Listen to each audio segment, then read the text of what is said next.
The National Cattlemen's Beef Association is fighting for America's farmers, ranchers, and the beef industry. From policy and regulation to what the future holds when it comes to imitation products and preventing market manipulation.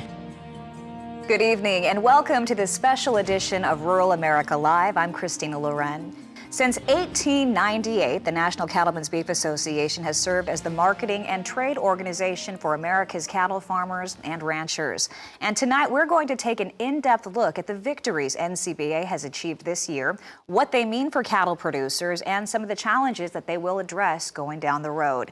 And remember, it's Rural America Live, so we will be taking your calls during the hour as well.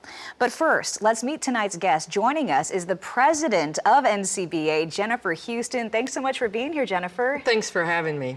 We have so much to unpack tonight. We wanted to have you on the show for quite some time now. Let's start with your background. You've been active in the beef industry for over 30 years now. How did that start? Well, I grew up on a cattle and hog farm in West Tennessee. Went to the University of Tennessee at Knoxville, got my degree in animal science, and that's where I met my husband. My husband and his family owned a small livestock auction market in Sweetwater, Tennessee. So when we married, that's where we made our home. We stock our cattle, we feed cattle, we've had cow calves, we had kids that showed in 4-H, so been involved in the beef industry in almost all aspects. Wow, you know, you've come a long way from auction market owner to NCBA president. How did you get involved in NCBA? Well, when I first got out of college and Mark and I married, his dad checked off 10 cents per head to a voluntary checkoff to the National Livestock and Meat Board. Then in 1985, when I was fresh out of college, the National Beef Checkoff Beef Promotion Research Act was passed. And at that time, Tennessee did not have a beef industry council. So when one was formed, I was lucky enough to be selected to represent the cattlemen on that board. And that's really where I got my introduction to checkoff work. Wow, and the checkoff, I mean, has come such a long way over this time period as well. So we're excited. We're going to talk a lot about the checkoff tonight. You've experienced a great deal of change in the cattle industry over 30 plus years. Talk about some of the highlights, some of the things that stand out to you. Well, some of them weren't highlights for the industry, but they were certainly memorable. We call it the cow that stole Christmas when we had our BSE incident. We had an E. coli outbreak that certainly led to a lot of beef safety innovations. But in addition, we've had a lot of successes. Just the rise in exports over the last few years is just phenomenal in what it's done for the beef industry. And you know, people around the world have made it known they want our high quality beef. You're not going to find a better quality beef anywhere across the globe. And when you talk about a population that serves just 5% of the overall world's population, something to be said for America's cattle producers. Absolutely. We're so proud of them. You know, they are proud of you. I think women all over are proud of you as well, because you are just one of 3 women who have been elected to lead the NCBA. What does it mean to you to serve as a female president of the nation's oldest and largest cattle industry organization? You know, it's a privilege. I really don't think a lot, Christina, much about being the first woman. What's really more important to me is that in our 121-year history, I'm only the 5th producer to be president from the Southeast. And you know there's a lot of cattle that comes from the Southeast. A lot of cattle. So that is very impressive. You know, some big strides have been made for the cattle industry during your time as president, some of them very recently, including the repeal of WOTUS. Now we're talking about a deal in principle with Japan. Share some of the big things that have happened during your tenure so far. Well, obviously, we finally got rid of Waters of the U.S. WOTUS, killed it completely, I hope. We're working with the EPA as they formulate the new rule and get it carried out. We just had an announcement in July about a U.S.-specific quota to the European Union for U.S. beef that's just for our own beef producers. We've been working on that for over 10 years. I was in Washington a few weeks ago for basically a rewriting of some of the regs on the endangered species to take it back to more local control, landowners, and put a little common sense back in that law.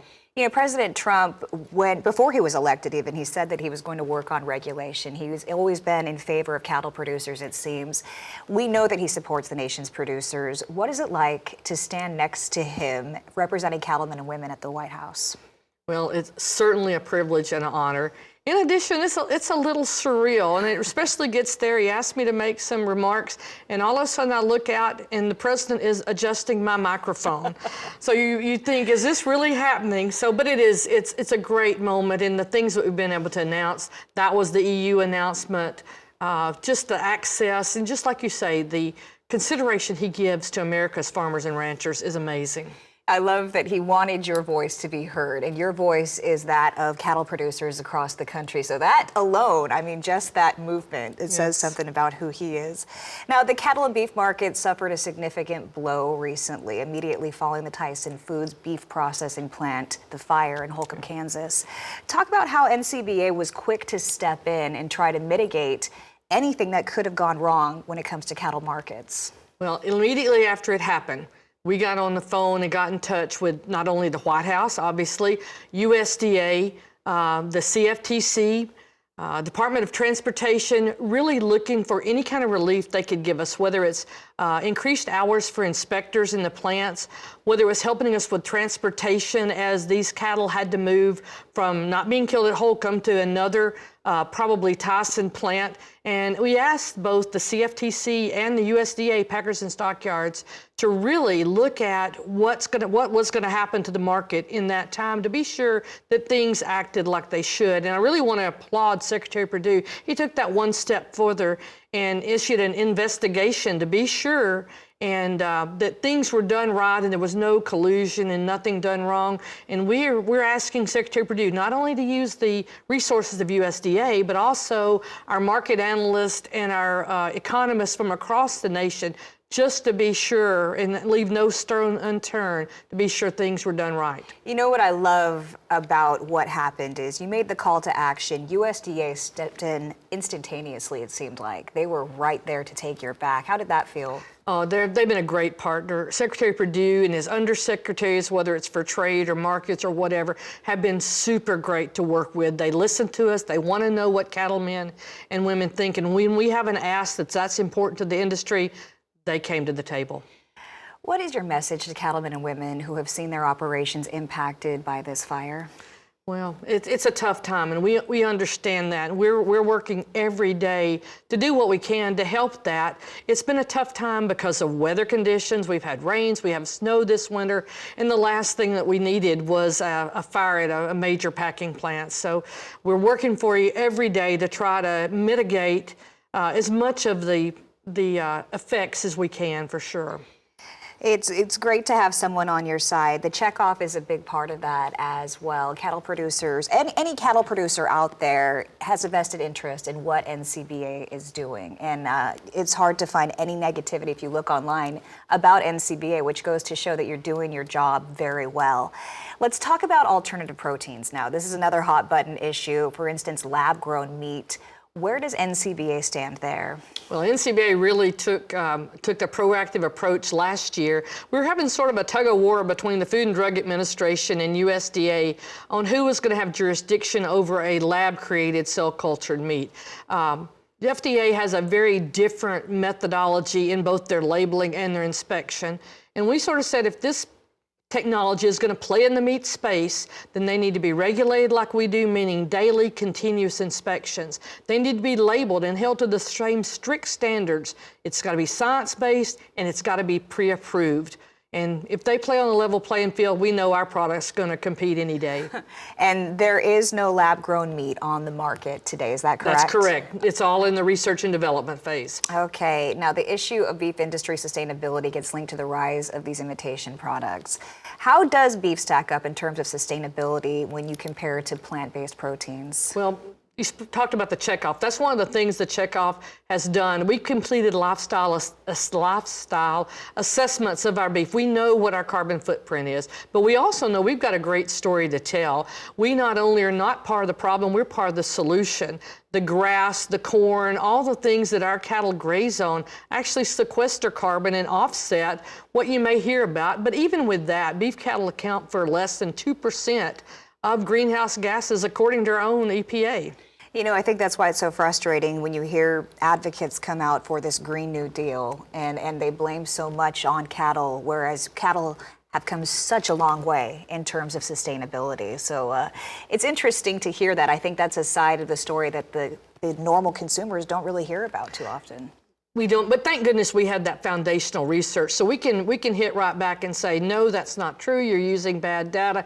Here is the real story. And with Green New Deal, it allowed us to tell our story in Washington, D.C., and people were listening. They are still listening, and we have so much more to cover tonight. I mean, we haven't even really scratched the surface, and we want to involve you as well. We're going to pause for a quick break, but before we go, remember, you're a big part of this show. When we return, we're going to open up our phone lines and take your calls for NCBA President Jennifer Houston. Now, the number is 877-731-6733.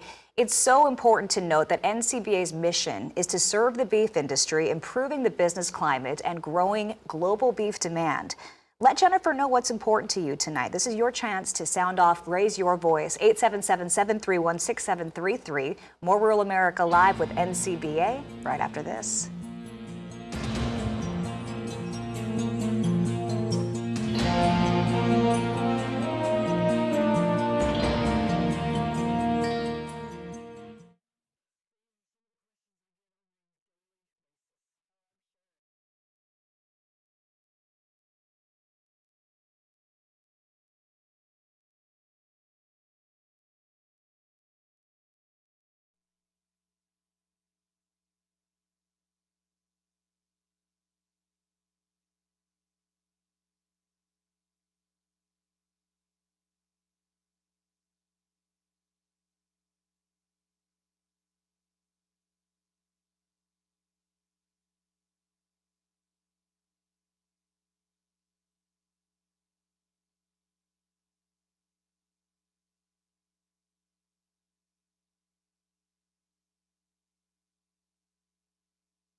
Welcome back to Rural America Live with the National Cattlemen's Beef Association, and we want you to join the conversation tonight. Our phone lines are open. We want to hear from you. What issues do you think NCBA should be focusing on right now? Remember, they are working on behalf of the 750,000 plus cattlemen and women across the country, and we'd love to hear your thoughts. The number to call is 877-731-6733. Again, that number is 877-731-6733. NCBA President Jennifer Houston is joining us tonight, and she's ready to hear your comments or answer any questions that you might have. Now, Jennifer, before the break, we discussed some of the highlights of your leadership. So far, it's been a pretty good year. I mean, you're halfway through your leadership role. You're dedicated, put a lot of time into the beef checkoff. What attracted you to the checkoff initially? I think I always felt that there's nobody else that's going to tell our story better. And in fact, there's nobody else that's really has any motivation to tell our story at all but Cattlemen. And the checkoff is a self-help program, you know, $1 ahead of every calf sold or every animal sold. And it's Cattlemen setting the direction for their own programs. And I think that's what's so unique about it. And I mean, you're getting a return on your investment, $1 per head. Talk about that return. Our return on investment shows a little bit over $11 return for every dollar we invest. So if I had investments that did that, I would be sitting pretty. So I'm proud of that return on investment for our checkoff. And the checkoff is responsible for beef. It's what's for dinner. I don't think that there's an American who does not know that quote. And I mean, it's something we live by at my household anyway. Talk a little bit about the importance of the beef checkoff and the work being done by contractors like NCBA. Well, we work on lots of things, research, education, consumer information, every day. NCBA is the largest contractor of the beef checkoff, and we're proud of that. We're built for this. So whether it's from the fact that we consolidated all of our websites down to beefitswhatsfordinner.com, so whether you're a consumer, a retailer, a meat packer, or a columnist, whoever, you can go to Beef It's What's for Dinner and find out about everything beef. We're showcasing our ranchers because our consumers, we know, want to know the story about how their beef's raised. So we have Meet the Rancher, Rethink the Ranch. So it's really exciting things, foundational research on beef safety, sustainability, nutrition, all of those things are important parts of how we are using our checkoff dollars to leverage the good story of the beef industry. You know, for someone who's been in the beef industry for as long as you have, 30 plus years, you see now this change in consumer focus to wanting to know where their food comes from. But NCBA is right there to help consumers get that information. It's always like you're one step ahead of the game. Well, we try to be. You know, we have people, we do long-range plans. We have, in fact, a new long-range planning committee is getting together right now to set our goals for 2020 in the next few years. We try to be out in front. We've got a lot of things, a lot of balls in the air all the time. And what we're doing this year, we're thinking about what we need to do next year to get ahead of consumer expectations. It's always changing, and now when you incorporate the millennials, Generation Y, it's a different world now, especially when it comes to the food that we eat. Now, you mentioned that building beef demand is a priority for NCBA. How is the demand right now domestically? Domestically, we are in a great place. Over the last 5 or 6 years, beef demand has increased over 15%. We know consumers like our product, they want to eat our product, and we're glad to supply, you know, so they can feed their families healthy, nutritious beef. Healthy, nutritious beef. And you know what? I think it's huge. It's one of the most important food groups that we all need to consider.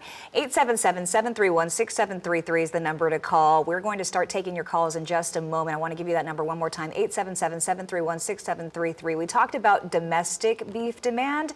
What about abroad?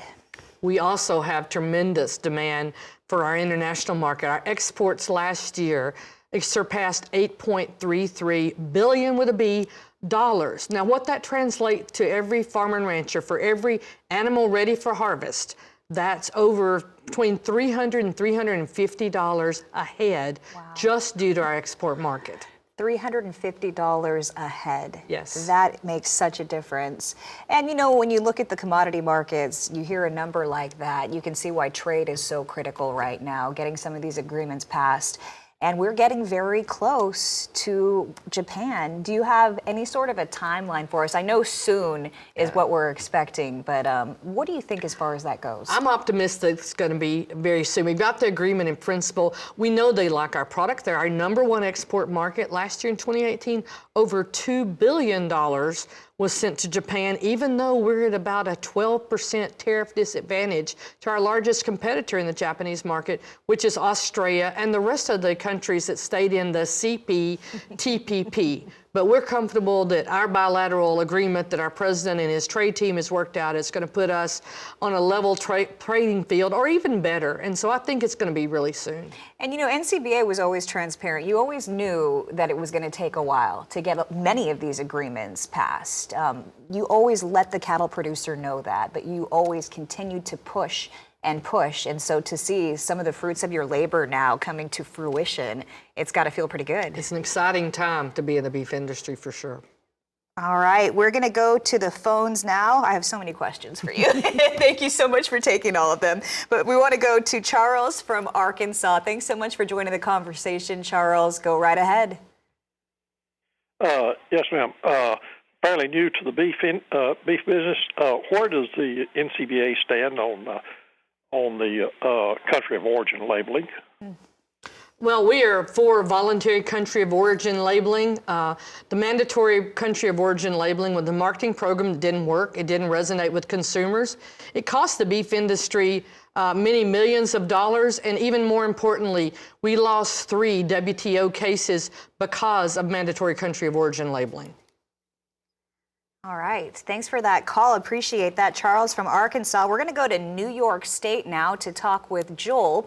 Before I go to you, Joel, though, I want to give out that number, 877-731-6733. All right, Joel, you are on with Jennifer Houston, NCBA President.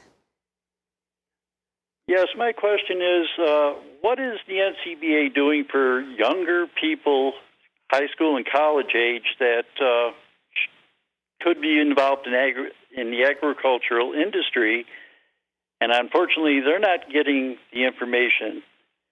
And I was wondering if there's anything that could be done. You know, the STEM program in schools now is a big thing, especially in New York State. You know, science, technology, engineering, and math, and I believe it's something that everybody should know about. I mean, people don't realize all the work that goes into what farmers do. Absolutely. Young people are certainly important. Actually, some of our contractors actually do some work with the STEM program. We had a bunch of STEM curriculum instructors here in Tennessee 2 years ago to really show them what agriculture and the beef industry are doing. In addition, in the beef industry per se, we have a young beef leader, young cattlemen's program in our organization, as well as a lot of our state affiliates are really making a push to get those young people, young adults involved. Getting into schools is tough. It takes a lot of money. It takes a lot of boots on the ground. That's one of the tougher issues to get into elementary or any kind of the schools. So we can get into STEM and show them all the math and the science that are involved in agriculture and beef production. I think that's a really good road to take. Excellent. Thank you for that call, Joel. We appreciate hearing from you in New York. You know, another great way to get young people involved is the trade show and convention that you hold each year. I remember being here in Nashville attending, and there were all kinds of young people, and they loved what they were learning about. So that's something as well. It's a great way. They get to network. They get to see the industry leaders. They get to talk to them one-on-one. A lot of universities actually take that time, and they actually bring groups to our convention. We do have student discounts. And they take them to the trade show and they bring them with their resumes. And I've heard time after time of young people that said, you know, I made my first contact for the job I got was at the NCBA trade show. In fact, I took my son to one 2 years ago when he was looking for a job. You know, and that's coming up. We're going to talk more about it. I just want to make everybody aware, February 5th through the 7th in San Antonio this year. Okay, that leaves a line open for you. 877-731-6733 is the number to call. Call in with your questions or your comments, and we'll be sure to get to you. But first, let's go back to what we were talking about. And I really want to talk about the headwinds facing beef producers right now. Well, obviously the markets, the uncertainty of the market is always one. Beef producers are uncertain about their grain markets, what's going to happen with all of the prevented planting and all the bad weather. We've been having the economy. We also face headwinds for things like because of all the misinformation that's out there about our product, whether it's on the sustainability front. We get very frustrated as beef producers to hear the misinformation, the false facts, quote unquote, they're being said about our product. With no scientific backing, and people come out and they just make these claims. That does have to be frustrating, not just for you, but for cattle producers. NCBA is a contractor to the beef checkoff. They work closely with retailers and restaurants in particular. What kind of feedback do you hear? Restaurants love our product. Food service, they know it's a great product, and they want their customers to feel good about eating beef. So when we can tell them our sustainability story as well as our nutrition story, that enables them to serve our product with confidence. But we know they love the taste. Beef is still the #1 protein, and we want to keep it that way. The #1 protein. Ken from Florida is our next caller. Thanks for joining the conversation, Ken. Go right ahead. Yes, I would like to ask why the beef prices are so depressed right now in North Florida and probably all over. What's causing that? Well, one thing is that we just have a lot of protein on the market. Our cattle numbers are up compared to 14 and 15 when we had record low numbers of beef cattle as well as record low numbers of pork and chicken, which are our competitors in the protein market. Now we're on the high side of the cycle, and anytime it's supply and demand, as tough as it is to see, but it's not just in North Florida, but the beef cycle is a cycle. And things will come around, and hopefully the things that we do with exports and with demand certainly are propping it up, and hopefully we'll continue to gain ground.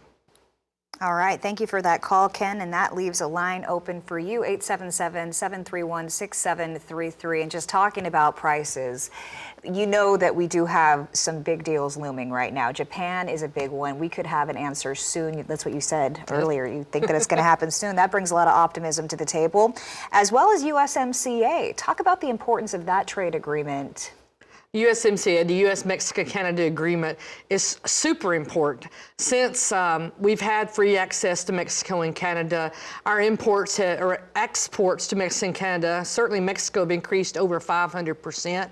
Remember I talked about that $300 to $350 a head that were due to exports? Well, $70 of that is just due to our trade with Mexico and Canada. And there's something to be said. There are not only our closest neighbors, they're two of our top 5 trading partners. Together last year, they were about $1.85 billion. So it's really important that we get this ratified and we get it done quickly. And I am optimistic that we will get something done before the end of the year. That's so great to hear. And it's interesting, you talk about how they're so close. That reduces the transportation cost of getting the beef into places like Mexico. And before the show started, you shared an interesting story with me about going out to dinner in a Mexican restaurant in Mexico. Yes. And talk about how they use parts of the cow that often we don't see here in restaurants. And that's the whole great thing about export. We talk about pounds and we talk about dollar values, but it's things that we don't use. So we were at a dinner at a Mexican restaurant, and the person that was with me ordered tongue in a red sauce, and I was a little chicken, so I ordered, I didn't use that lightly, I ordered ribeye in a red sauce, and when the bill came, they were exactly the same price. Meaning to the Mexican consumer, that tongue is a very valuable commodity, as it is in other countries. And things like tongue, tripe, our lungs, things that we don't have and we don't value as much here in the U.S. That is so interesting, and that's one of the great parts about your job as well, and you going out and getting out of this country and seeing how demand is in other countries. I can't wait to hear about your trip to China, but first, we're going to go back to the phones. Barry from Texas, you are our next caller. Go right ahead. Well, thank you for taking my call, and thank y'all all so much for what you're doing for the beef industry. My question pertains to, has the NCBA ever considered getting in the packing plant business that could ultimately be funded somehow with the beef checkoff, and that the members would have an alternative place to place their cattle and harvest them rather than conventional methods that we know today? Well, thank you, Barry. I appreciate the support. I'm not sure we've ever really looked at owning a packing plant. It certainly couldn't be done with checkoff dollars by law. They're limited to research, education, promotion, consumer information. It's extremely costly to do a packing plant. At this time, because of the high numbers, we do need more packing plant space. But when we had low numbers, we actually had packing plants closed because lack of work. So it's a tough thing to put that. But I'm not sure as a trade association that's what we need to be doing.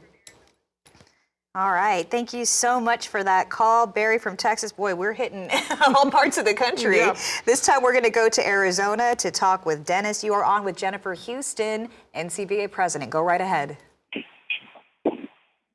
Well, yeah, I was wondering, back in the 80s, tri-tip was pretty cheap.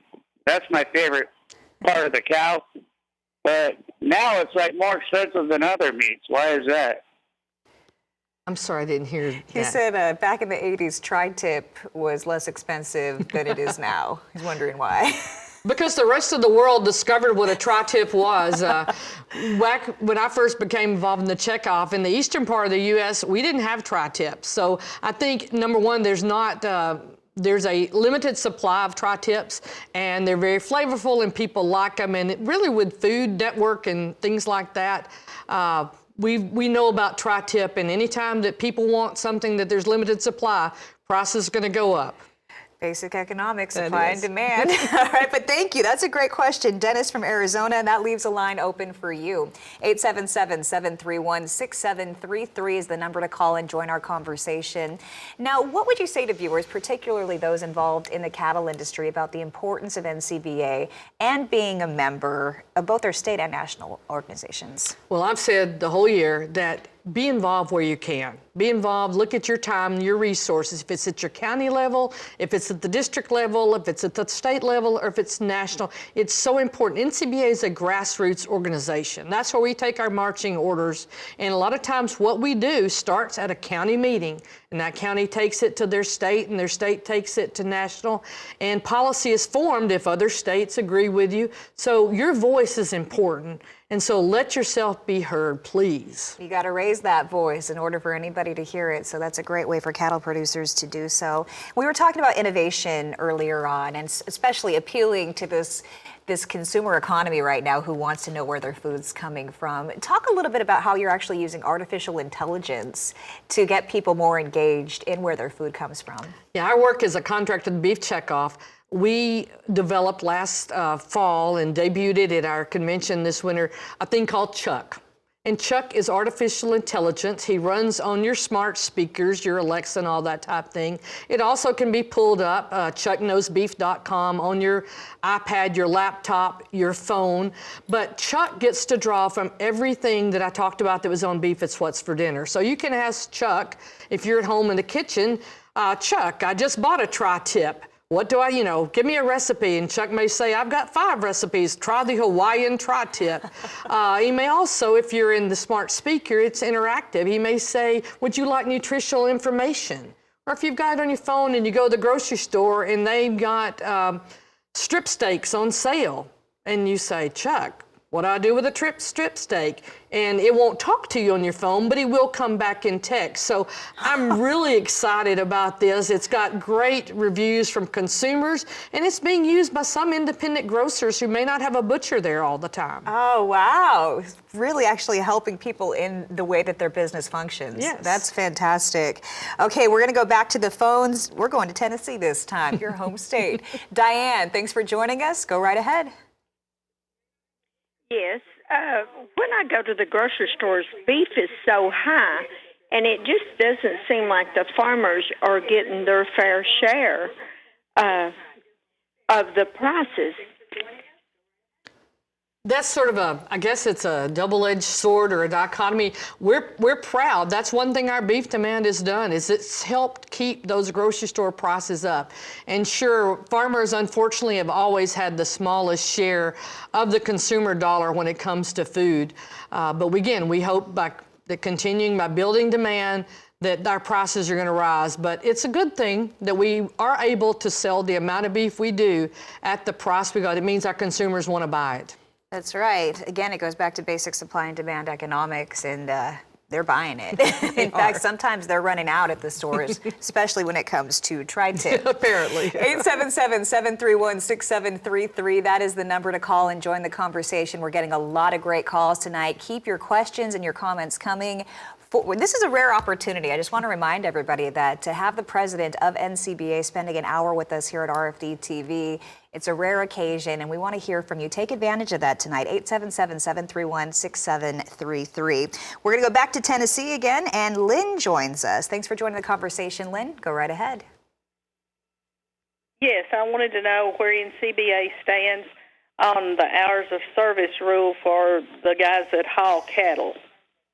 Okay, thank you, Lynn. That is an issue that we have spent a lot of time on. We really had a tough time when this came up, the electronic logging device, and so which basically enforced hours of service. And we know in Tennessee, as well as all the rest of the edges of the country, we have to ship our cattle a long way. And it's not only a safety thing, it's an animal welfare issue. And we really had an education job to do in Washington, especially with the Department of Transportation. So we've basically been getting delays in order for us to look for a permanent solution that everybody can live with. We can't just stop our cattle trucks on the side of the road in Little Rock, Arkansas, because our 10 hours of service ran out if it's 110 degrees. That's an animal welfare issue. Same thing in the winter. So again, we've been working on the delays in both regulatory and through the legislative process as we look to what is a permanent solution that helps the most of our beef producers and our truckers. Thank you for that call, Lynn. We appreciate it. I knew that was going to come up, and it's interesting. Every time you push for a delay, it is granted to you. It just seems like one of those things that's common sense legislation that you really have to fight for, though, in Washington. How often does that happen? We're fighting for common sense legislation and solutions every day. This is certainly one of them that did not have an easy solution. We like everybody else want safety on the highways, but we also want our animals to be well cared for, and it is an animal welfare issue. But we're working on issues like that on a daily basis. Whether it's dietary guidelines, whether it's endangered species, whether it's with the EPA, we have those fights, if you want to call them, certainly those discussions every day in D.C. What's interesting is President Trump, before he was elected, he mentioned how important regulation and pulling it back away from cattle producers was to him. He actually has really come forward and acted on those words. What is it like to have an administration in place right now that seemingly is on your side?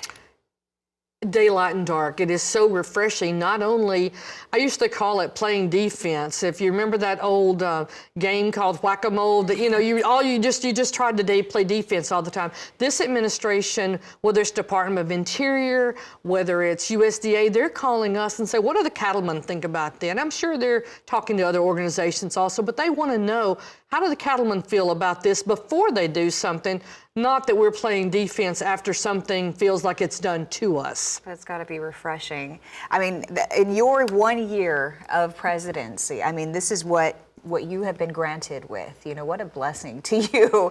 But still, I know it hasn't been easy for you. It's a tremendous honor to do this. It's a privilege and it's an honor, and not everybody has the ability to do that. I've got a great support staff at home, great husband, that allows you to travel and be on the road and work for this kind of thing all the time. So NCBA has offices in Denver and Washington, D.C. How often are you traveling back and forth and having to leave home?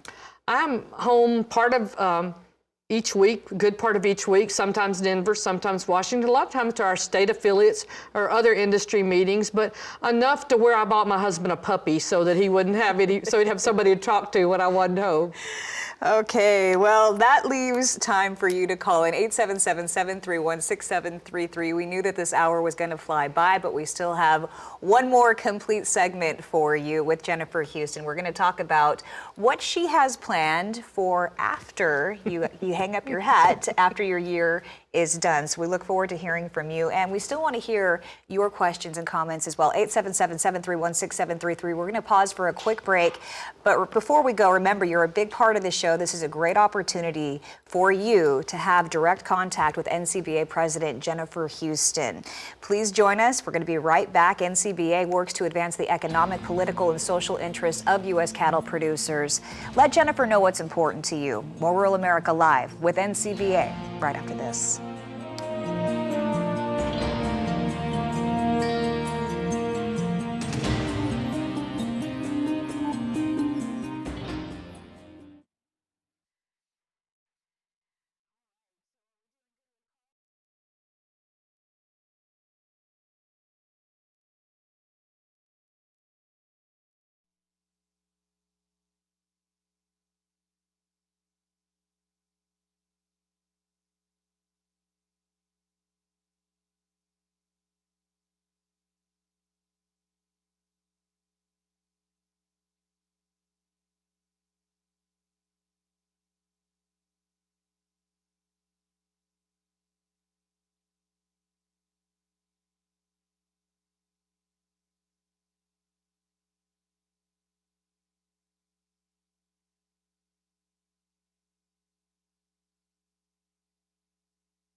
Welcome back to Rural America Live with the National Cattlemen's Beef Association. We want to hear from you. NCBA President Jennifer Houston is ready to hear your comments and answer your questions. Our phone lines are open. The number to call is 877-731-6733. And we're going to go straight to the phones. David from Arkansas, thanks for joining the conversation. Go right ahead. Yeah, I want to thank the Cattlemen's Beef Association also for what they do. But when beef prices got high 5 or 6 years ago, the U.S. imported beef from other countries to increase the amount of beef on the market, and prices came down. Then I learned that the United States was not number 1 or 2 as far as beef exports in the world. We were number 3 or 4 behind India and Australia, and it's awful expensive to raise beef with the cost of equipment, and I was just wondering how close the United States is to more markets across the world. I know they're working on it. It's a tough question to answer, but more markets as opposed to just China. Thank you. Absolutely. We're certainly focused. First of all, back as far as the imports, we had to import lean because we had so much fat trim in those days because we're a hamburger nation. But I agree with you 100%. We have to develop other markets, and we do. We've talked about Japan. One of the great success stories is South Korea. Not too many years ago, South Korea was protesting against American beef.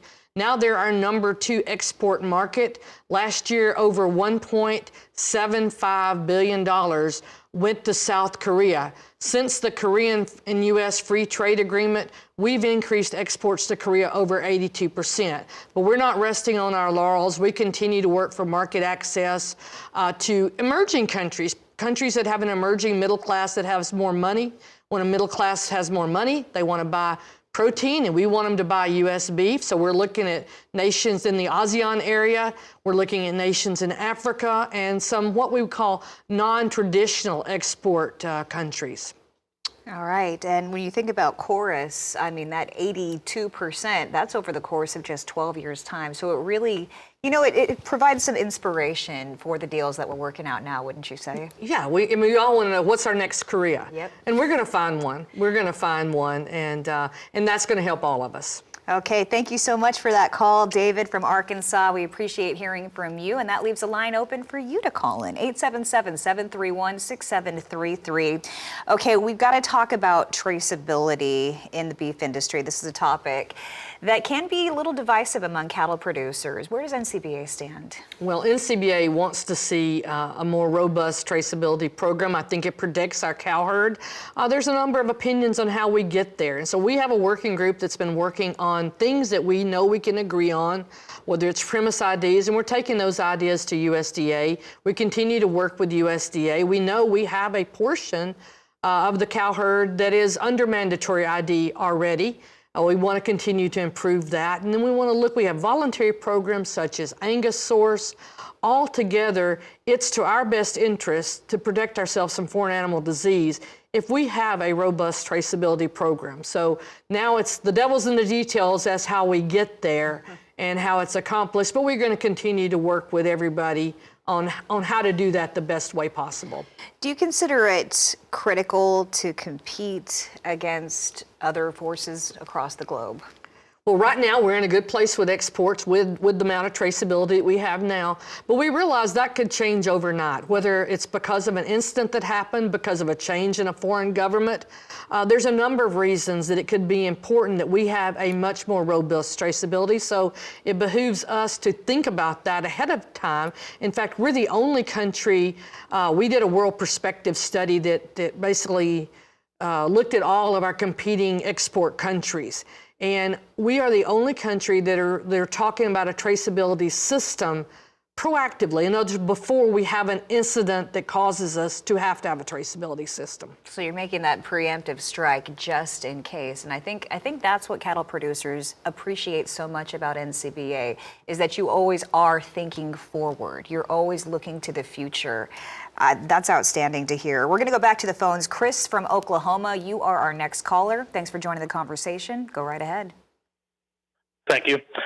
Yeah, you were talking about regulations, and some of them you liked and some of them you didn't. I was wondering what your stance was on the Prime Act that's supposed to make it easier for local meat processors to get their meat sold and not be so heavily inspected. The Prime Act. Okay. You know, it's important to all of us that our beef be safe. And we've stood behind inspection and wanting someone there. It has been tougher. We have actually talked to USDA about how do we get more meat inspectors out into smaller packing plants so that people have more access to those smaller plants and they're able to sell their meat, I guess, easier. But still, keeping safety is our number one, because what we do at any one plant or processing house could have an effect on the entire beef industry. And when you consider what we're seeing happening in China with African swine fever, I mean, you don't want to take any chances when it comes to safety. So that's an interesting stance as well. I knew the Prime Act was going to come up. I didn't ask, though. Charlie from Indiana, you are our next caller. Thanks for joining the conversation. Go right ahead. They're I know, in soybeans now, everything. And they showed the other day about all the restaurants going to start selling some kind of deal. It's not beef or anything. And it looked like blood in it, but it wasn't blood. It's something else. They showed on news, everything. I think we're talking about alternative protein, plant-based burgers that they sort of have a halo right now. Wall Street Journal had an article that eating a plant-based burger is going to save the planet, and we know that's not true. So we're really working hard to get our sustainability message out about how good beef does, what we add to the environment, not just we're responsible for less than 2% of the greenhouse gases. The grass that our cattle graze on sequester carbon.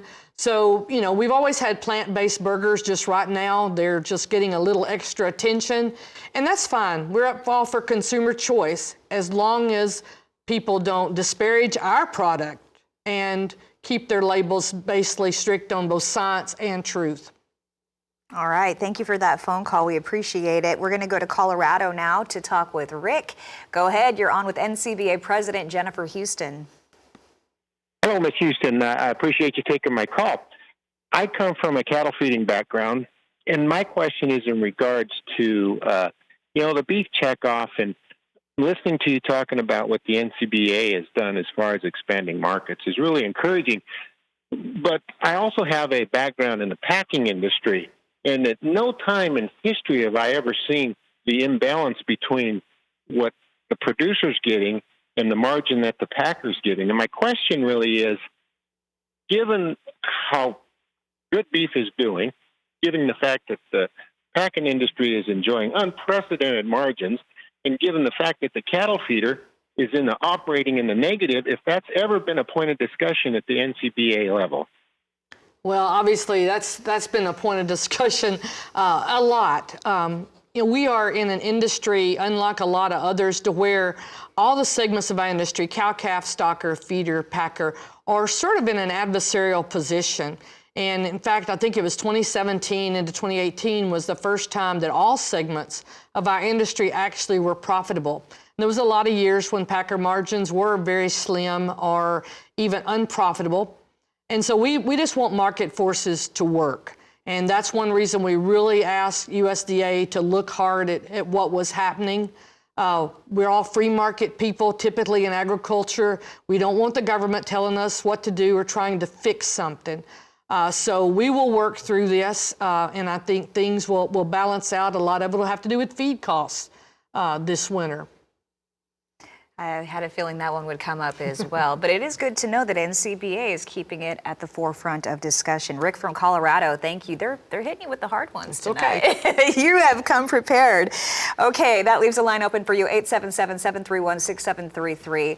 Now, when we talk about these trade deals, obviously Japan is critical. China, though, some analysts might say, well, if we do get a deal with China, it's not going to make a huge difference for beef producers because they don't buy a lot of beef. What would you say to those analysts? Well, we had just gotten back into China just about a year and a half ago when all this trade war started. But we were there with conditions. We were there with some non-scientific trade barriers that kept us from using the very safe production practices we use here in the U.S.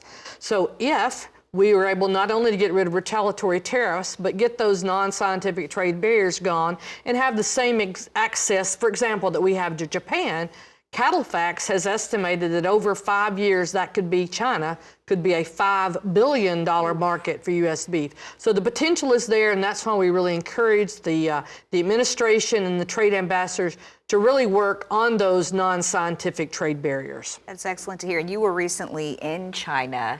I mean, it's hard to believe that they wouldn't have a demand for the highest quality beef in the world. What really resonated with you when it comes to the potential for beef in China? Oh, I think the demand is there. When we talk to restaurateurs and purveyors and meat people, they want our beef, there's no question. And they're a little frustrated too because they don't really have a lot of control over their government's negotiations. So we keep hoping and we keep telling them that we're pushing for it from our end, and hopefully they can pull their government a little bit from their end to get all these things worked out, and we can get a trade deal that benefits all beef producers. Okay. NCBA participates in the International Beef Alliance, giving you the opportunity to meet producers from around the world. Talk about what those relationships do. Well, they're really important. For example, we meet 3 times a year with the U.S., Mexico, Canada. We call it the Trilateral, which is part of the International Beef Alliance group of countries. So, for example, when USMCA first came up in the negotiation, we sent letters to the leaders of all 3 countries and really told them how important this ratification, or this UMCA at that time, getting the agreement hammered out, was to all 3 countries. In the spring, we were actually in Brazil with the International Beef Alliance, which is 7 countries. And we came together and signed a letter and sent it to Codex, which is the International Regulatory Agency for Food and Food Products. There was some proposals that things not be science-based, that they just be, well, it could happen. And we said, we need to stick, and all of us stuck together, and we got it done. And the European Union was on the other side. And when we can have a victory over the European Union, we've accomplished something. Talk about why it's so important for NCBA to be represented in some of these large-scale global organizations. Well, we have to have a place at the table.